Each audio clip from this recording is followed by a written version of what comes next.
you're going to hear from our Chief of Department, Jeffrey Maddrey, who will update you on the incident that took place. You're going to then hear from the Fire Commissioner Kavanaugh on the condition of all the people that were involved, their medical conditions.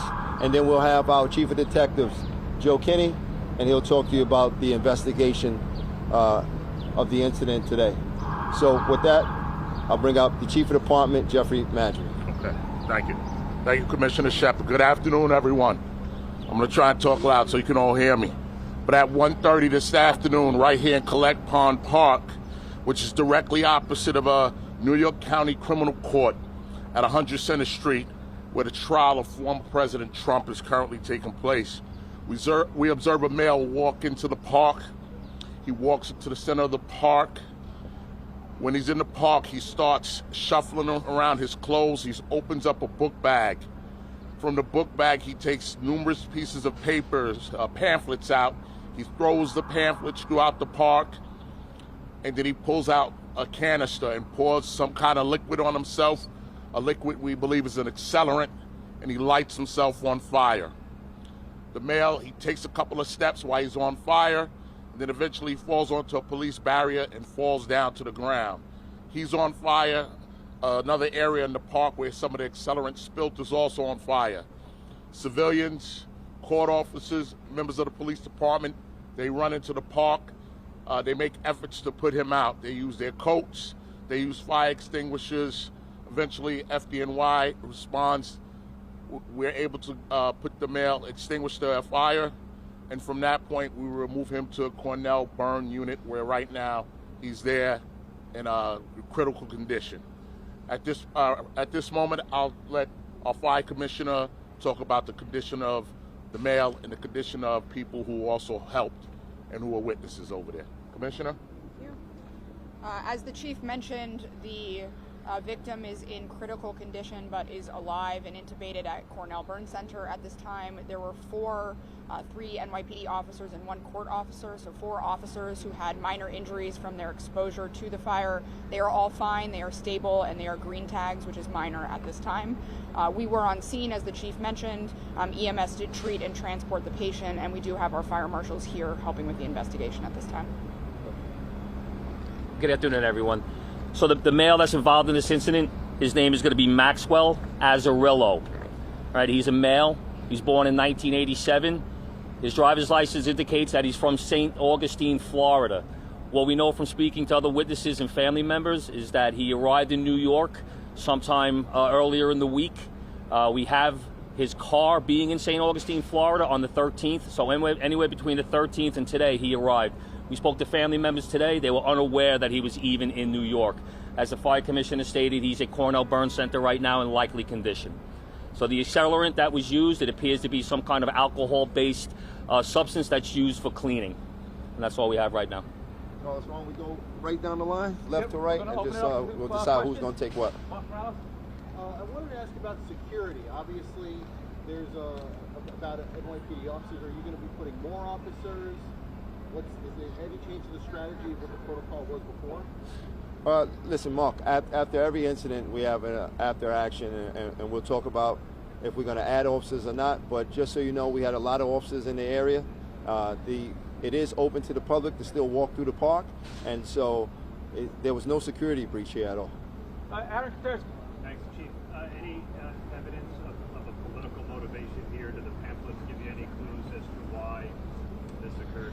The pamphlets seem to be propaganda-based, almost like a conspiracy theory type of pamphlet. Some information in regards to Ponzi schemes and the fact that some of our local educational institutes are fronts for the mob.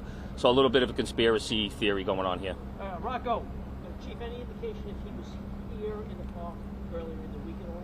No, we're going to go through all August video, but what we've seen so far today, it appears that he walked from Leonard Street, he entered the park, walked into the middle of the park, and then committed the act. Dollar Miles. Chief, do you, in speaking to the family, did they give you any other insight into his mental state? Perhaps very preliminary in dealing with the family so far. We just made notification to them that the incident had taken place. Right back there. How concerned are you that somebody was able to get this far in, light themselves on fire? Obviously, you said they're in critical condition right now, but how concerning is that with all of these law enforcement Jefferson. Yeah. Thank you. We're very concerned. Of course, we're going to review our security protocols. This gentleman did not breach the security protocols. The park was open to the public. But of course, we're going to look at everything, and with the magnitude of what's going on around right here, we'll reassess our security with our federal partners. How does that change things moving forward? Like I said, we're going to go back. We're going to go back to the command. We'll talk to our federal partners, and we'll make decisions. If we need to tighten up security, maybe we'll shut down the park. This is something that will determine once we talk with all our partners. The court officers to make sure that with everything going on, the gravity of the event going on right now, we're security. All right, Anthony DiLorenzo.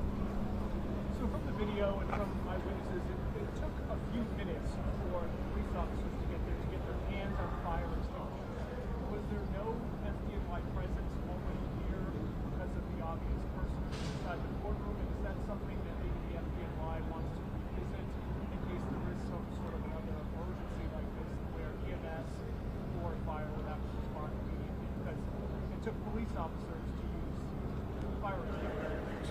So Anthony, I'll give a piece of that to the fire commissioner, but obviously we're working in partnership with courts, FDNY, all of the city agencies that need to be over here are here. But you got to also remember the park's open to the public. So there was no reason for anybody to already have a fire extinguisher on standby. Nobody knew that this guy was about to light himself on fire. So 2 minutes is a pretty quick response time to be able to get to a vehicle, get a fire extinguisher, run around, get into the park, and start trying to extinguish this fire. All right, but as far as FDNY resources, I'll let Commissioner Kavanaugh just talk about what she may want to do. Yeah, as they mentioned, obviously we'll work with NYPD to review what happened, and if additional resources are necessary, we will place them here. But typically for any kind of major security event, which this is, we have additional EMS resources on scene. Fire only sometimes, there usually is not a reason for that, as you typically would not have next to a public park, but we will work with NYPD to review that. I would have to confirm what time they responded. We'll get back to you, but we do typically in any kind of high security event have more EMS resources on scene because there could be patients for any reason. All right, we're going to do 2 or 3 more. Right here. Given the high profile nature of what's happening across the street, we haven't seen any ambulances just on standby outside of court as the event is 80, give or take. Do you think that this is something that could happen here in place? Not everything that you see right here is part of the plan. There's a large security plan for this, and trust me, when we had our meetings before this took place, we met with FDNY, EMS, we met with our court partners, we met with Secret Service, so I'm not quite sure what else you're looking for. Well, an ambulance, like, on standby, like you're reporting. Yeah, EMS and FDNY are in the area doing this trial as well, and they're totally aware of what's going on, and our response time today was pretty quick. Matt, thanks, Ed. Do we know if the man said anything before, during the incident? So you want to talk about?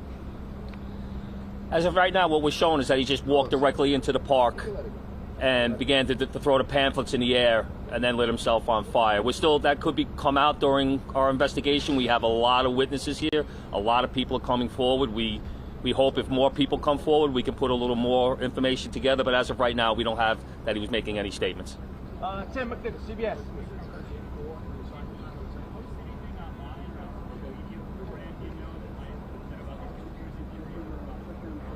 Yeah, we're looking through his social media and what he did online prior, and it appears that he did post something in regards to this event prior to the incident.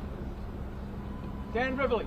That was going to be my question, but to go off that on the internet posting for something like this trial, when you're gathering intelligence, social media is something you do look at, and obviously I think one of the things you're looking at is the Substack post saying, I'm the man, I'm paraphrasing, but I'm the man who set himself on fire outside of the Trump.